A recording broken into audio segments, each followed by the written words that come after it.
Hi everyone, it's Paddy here from arithmetichub.com, thanking you for choosing this video, but reminding you that whilst this is one method to solve questions like this, it's not the only method. With that being said, let's explore this concept a little bit further.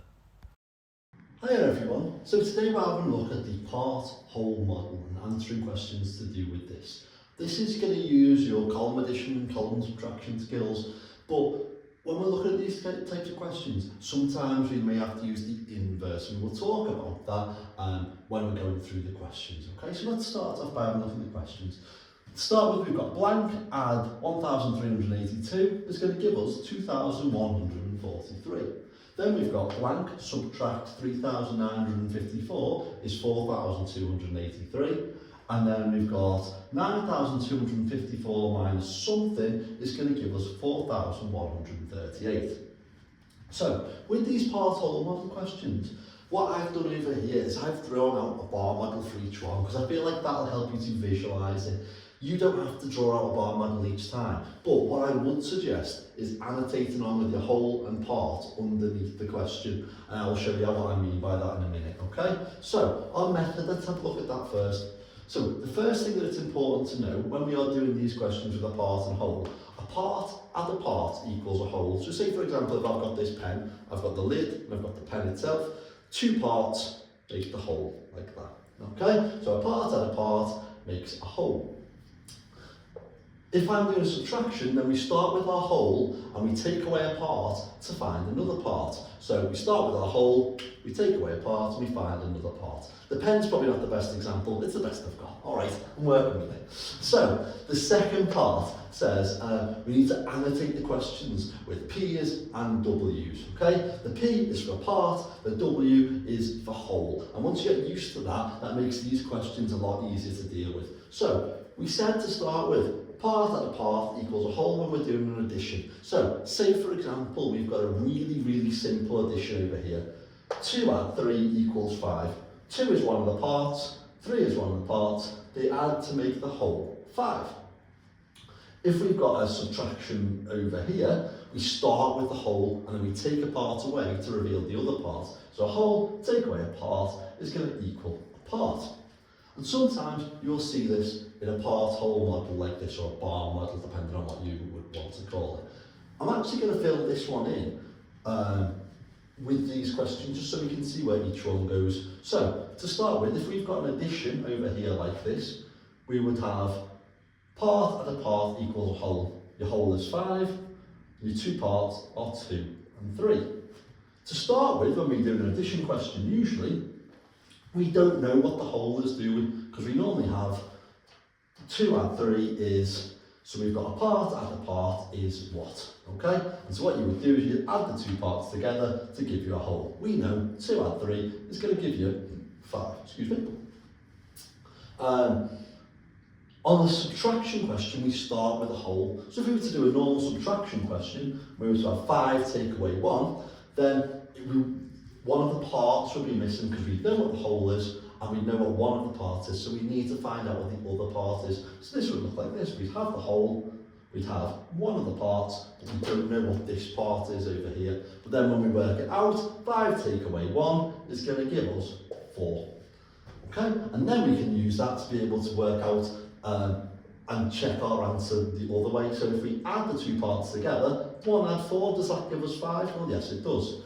2 add 3 gives us 5, but then if we do 5 take away 2, then that's going to give us 3, isn't it? That's going to give us another part. So that's how this works, okay? Let's have a look with slightly more complicated questions than 2 add 3 though, shall we? So let's have a little look at this question over here. Now to start with, we've got a missing box. Add 1,382 is going to give us 2,143. So we can see the operation we've been asked to do is an addition. So what that means is it's going to be part add part equals whole. Part add part equals whole. So part 2 of our method says we need to annotate it on. So part add part equals whole there like that. So what we know we've got is we've got one of the parts and the whole. One of our parts is 1,382 and our whole was 2,143. So now we're missing the part. So actually, what we've been asked to do isn't to add these two numbers together, is it? What we've been asked to do is to find the missing part. So when we're finding the missing part, what we need to do is we need to do a whole, take away a part, is going to give us a part. Like a subtraction question. So when we do this, we need to do what's called the inverse. We need to take it away. So we have a whole, 2,143, and we're going to take away a part, 1,382, to work out what our other part is going to be. 3 take away 2 is 1, 4 take away 8 we can't do, so we need to exchange. 14 take away 8 is 6, 0 take away 3 we can't do, 10 take away 3 is 7, 1 take away 1 is 0. So 761 would be our other part. 761 add 1,382 is 2,143. We found the other part. Now for this question, what we'll do is we'll check that as well. We won't do it throughout all of them, and you can check your own if you want to. But for this question, we'll check that again. So let's check if we add these two parts together. Does it give this number? So we've got 1,382, 761. Add them together and see if it gives us our whole. 2 add 1 is 3, 8 add 6 is going to give us 14, 3 add 7 is 10, add the 1 is going to give us 11, 1 add 1 is going to give us 2, 2,143. So we added the two parts together and that gave us the whole. Okay, fantastic. Now let's have a little look at this question, shall we? Right, are we ready? So, it's a subtraction, isn't it? We can see that we've got a subtraction over here. But that doesn't mean the operation we're doing is a subtraction, because we've got a missing number here, haven't we? So when we're doing a subtraction, it always sets up as a whole take away a part is going to give us a part. We need to start with a whole, which means the missing number that we have is a whole. A whole take away a part is going to give us a part. So let's have a little look at that then, shall we? So our whole, well, we don't know what our whole is, but we do know what our two parts are. We've got 3,954 and we've got 4,283. So how do we work out what a whole's going to be when we've got the two parts?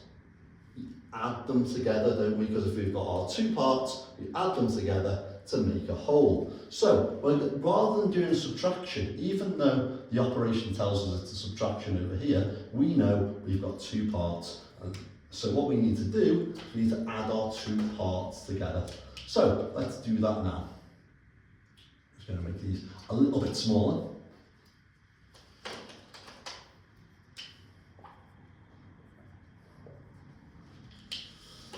So we've got 3,954 and 4,283. And we said we've got the two parts, so we need to add them together. 4 add 3 is going to give us 7.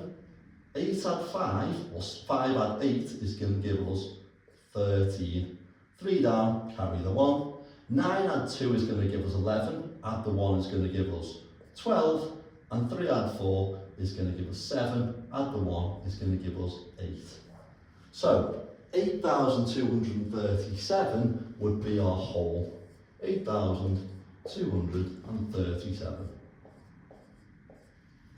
Again, you can check that if you want to, but first things first, even without checking it, does it pass the eye test? Because sometimes what happens is you put a smaller number here and you might say 2,000 something minus 3,954 is going to give you 4,283.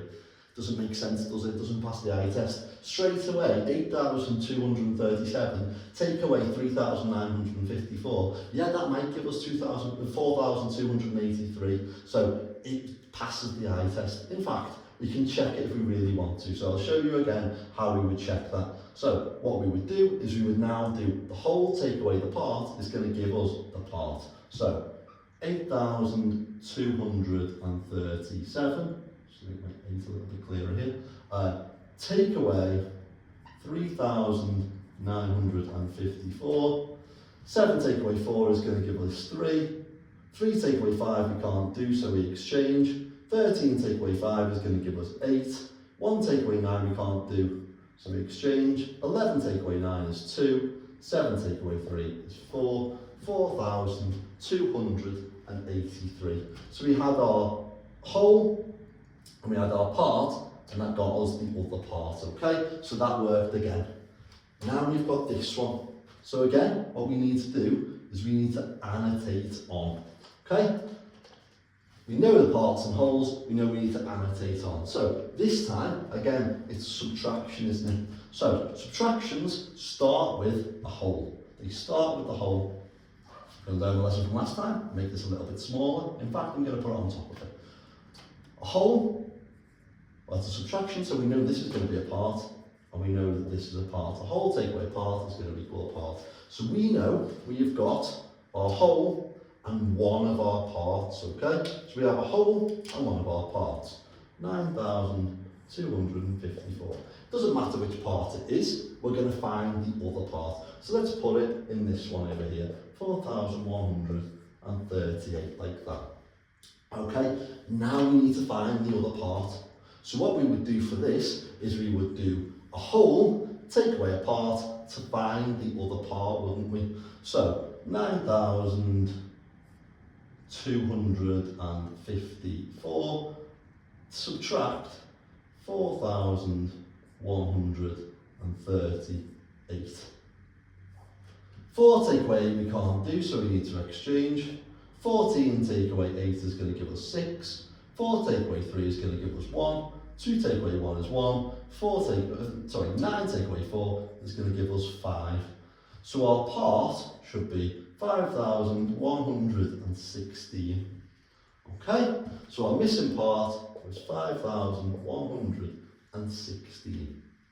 Again, we can check that, can't we, by doing part, add part to make the whole, or any of those the other way around, okay, to do the inverse to work it out. If you'd like to do that, then you can check that on your own. I think that would be a great way for you to be able to show your understanding of this method. But remember, we don't need to set these up. You can set them up if you want to as a bar model. It's important though that we annotate on with our wholes and our parts.